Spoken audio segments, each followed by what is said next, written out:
E a barca do Flamengo começa a ser montada para a próxima janela de transferências. Eu vou falar uma coisa para vocês, tá? 5 nomes, de 5 a 6 nomes já estão nessa lista. Separei 5 nomes aqui que já tivemos essa informação. Você vai ficar por dentro de tudo. Vou trazer todos os detalhes para vocês. Além de Alan, Cleiton e mais 3 nomes nessa lista já foram confirmados. Vou falar sobre essa situação. Julgamento do STJD para julgar a decisão, né? Foi pedido aí o processo de Vasco e Corinthians pela volta da mudança da data dos jogos da semifinal da Copa do Brasil. Já tem data para acontecer e horário também para ser definido, que o STJD aí vai definir. Vamos falar sobre as palavras do jornalista Sormani, que parece que ele ama o Arrascaeta. Eu não sei o que é que ele tem contra o Arrascaeta, mas ele aí soltou mais uma do Arrascaeta aí, para cima do Arrascaeta, detonando o Arrascaeta. E o Neto também, né? O Neto também sobre Felipe Luiz. Cara, esses caras são tudo invejosos, é inacreditável. Inacreditável. Vou trazer todos os detalhes para você a partir de agora, mas antes de trazer essas informações, deixa eu fazer aquele convite especial para você que ainda não é inscrito no canal. Convido você a se inscrever, a ativar o sino da notificação, deixa teu like, compartilha esse vídeo com essa nação maravilhosa, beleza? Amanhã começa a venda de ingressos para o jogo contra o Fluminense. O Flamengo anunciou e informou através de suas redes sociais que a comercialização dos ingressos para o jogo contra o Fluminense pela 30ª rodada do Campeonato Brasileiro, que acontece no próximo dia 17, até a segunda ordem aí do STJD, está ainda continuando essa data, né, que já foi alterada aí pela CBF, mas agora vai depender desse julgamento que eu vou falar daqui a pouco para vocês, na próxima sexta-feira, que já está marcada.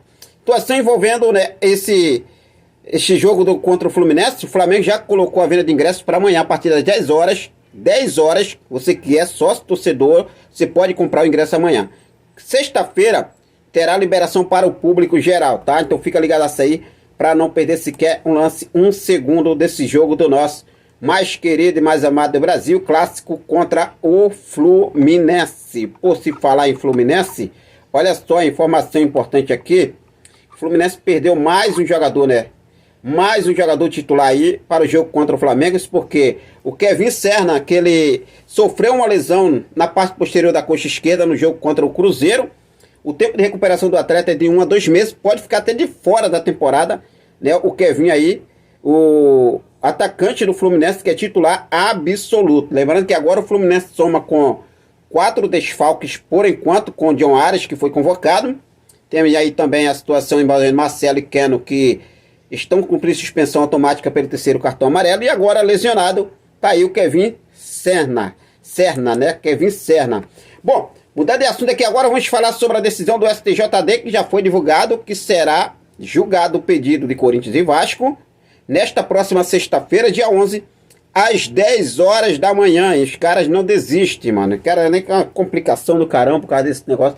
Eu quero ver ainda se o Vasco, Corinthians e lá na CBF pedir, né, chorar por alteração, hora de jogo, mudança de data, tudo e muito mais. Isso vai acontecer. Isso vai acontecer. E eu garanto isso aqui a vocês, tá? Mas como é o Flamengo, o Atlético Mineiro do lado do Vasco, eles não querem.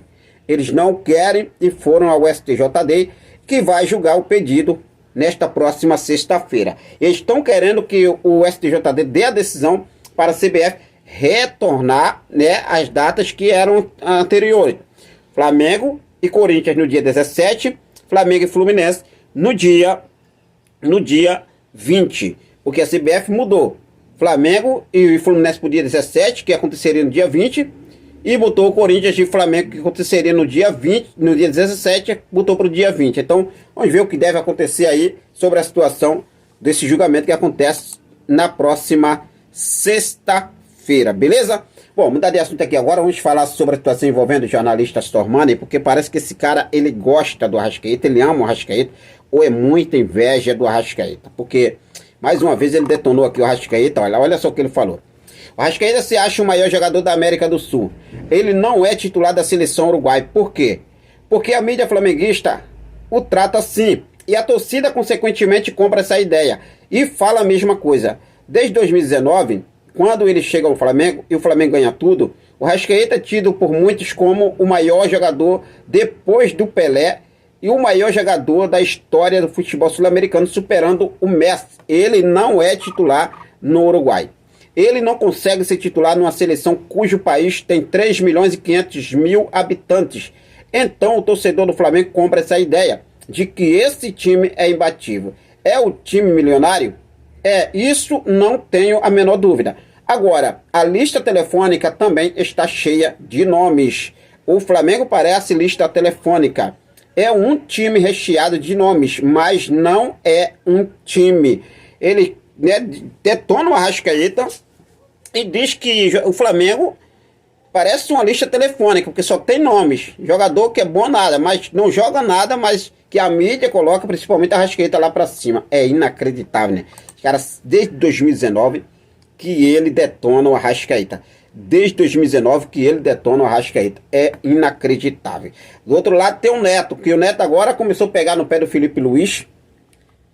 Felipe Luiz teve 2 jogos pela frente do Flamengo, foi muito bem. E o Neto tá desesperado, né? O Neto tá desesperado. Isso é inveja, gente. Isso é inveja. É pura inveja, sacanagem isso. Olha só o que o Neto falou. Parece que virou o Tele Santana o melhor do mundo porque está assumindo o Flamengo. Foi bom jogador, gente boa. Mas já está parecendo que Deus desceu para dirigir o Flamengo. O cara estava no Sub-17. Era jogador até o ano passado. E se ganhar o jogo, a imprensa carioca coloca ele, vai na seleção brasileira. Os caras acham que ele vai ser o maior treinador de todos os tempos. Pode vir a ser, disse Neto, criticando o técnico Felipe Luiz. E outra coisa aqui, Neto, não foi no Sub-17 não. Ele estava no Sub-20 já, tá?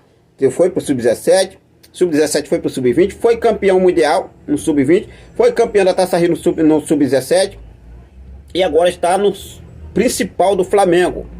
E vocês têm inveja pra caramba, hein? Vou falar uma coisa, sinceramente, pelo amor de Deus, tá bom de vocês parar com isso. Bom, mudar de assunto aqui agora, vamos falar sobre essa barca do Flamengo. O Flamengo prepara uma barca, uma reformulação com o técnico Felipe Luiz para 2025. E nesse momento, já tem uma barca com 6 a 7 nomes. Eu separei aqui pelas informações que recebi, 5 nomes já são certos. E quais são esses nomes, Henrique? Olha só, o volante Alan, o zagueiro Cleiton, o zagueiro Pablo, Hugo Souza, o goleiro, e também o atacante Thiaguinho. O nome de Carlinhos também pode aparecer nessa barca aí, ou já está, mas não foi passada essa informação pra gente. A situação é o seguinte, né? A gente tem o Alan aí, o Alan que não vem, realmente não caiu na graça da torcida, nem mesmo com o Tite que deu algumas oportunidades a ele. Com o Felipe Luiz, dificilmente ele vai ganhar essa chance aí, porque o futebol dele não se encaixa no esquema de jogo do Felipe Luiz. Isso aí já foi realmente confirmado. Situação do Thiaguinho. Thiaguinho volta de empréstimo do 3 da Paraíba. O atacante que foi comprado pelo Flamengo, né, junto ao Náutico, só ficou rodando de empréstimo. Retornou de empréstimo junto ao 3 da Paraíba, mas não está nos planos do técnico Felipe Luiz. Outro, o zagueiro Pablo, que está emprestado ao Botafogo, dificilmente será comprado definitivo pelo Botafogo. A situação envolvendo o zagueiro Cleiton. É um jogador jovem, promissor, né, foi elogiado em algumas vezes pelo técnico Tite. Só que para o esquema do jogo também do Felipe Luiz, o Cleiton não é o jogador que o Felipe Luiz espera ter no elenco. Com isso, o Flamengo deve sim negociar, emprestar, em definitivo, esses atletas aí. E tem a situação do goleiro Hugo Souza, né? Porque a situação do Corinthians é péssima, posso falar assim. A situação que não se sabe que é hoje, se é amanhã. E para vender o Hugo Souza, o Flamengo tem que vender à vista. Caiu o dinheiro na conta, já era, assina todas as papeladas que tiver de assinar, mas vender para depois, o Flamengo não deve fazer isso. Então, se caso o Corinthians não compre o Hugo Souza, ele retorna ao Flamengo, o Flamengo deve negociá-lo também, ou emprestá-lo, ou em definitivo. A verdade é que o Flamengo já começa a montar uma barca pensando na reformulação do elenco. Alguns jogadores que não vão ter oportunidade, que estão voltando de empréstimo, mesmo alguns que já estão no elenco, como é o caso de Cleiton, como é o caso de Alan, né, jogador aí que pode deixar o Flamengo agora na próxima janela. O que vocês acham sobre esses nomes? Alguns deles devem continuar no Flamengo e tem um Carlinhos, né? Que o Flamengo contratou o Carlinhos junto ao Nova Iguaçu. Tem mais 2 anos aí de contrato ainda com o Flamengo. Eu acredito que o Flamengo deve aí realmente emprestar o Carlinhos para alguma equipe aí. Mas vamos ver o que deve acontecer. A barca começa a balançar, começa a encher devagarinho. E vamos ver aí o que deve acontecer nos próximos passos do Flamengo nessa reformulação, reta final de temporada. Ainda temos alguns jogos, temos aí de 12, né, 13 jogos do Flamengo na temporada para encerrar a temporada, mas vamos torcer para que dê tudo certo para o nosso Mengão queridão. Valeu? Bom, fique à vontade, deixa aí nos comentários a sua opinião, vou seguir focado com tudo. Daqui a pouco eu volto com mais informações do nosso mais querido e mais amado do Brasil e do mundo, o nosso Clube de Regatas do Flamengo. Forte abraço, até mais, saudações rubro-negras.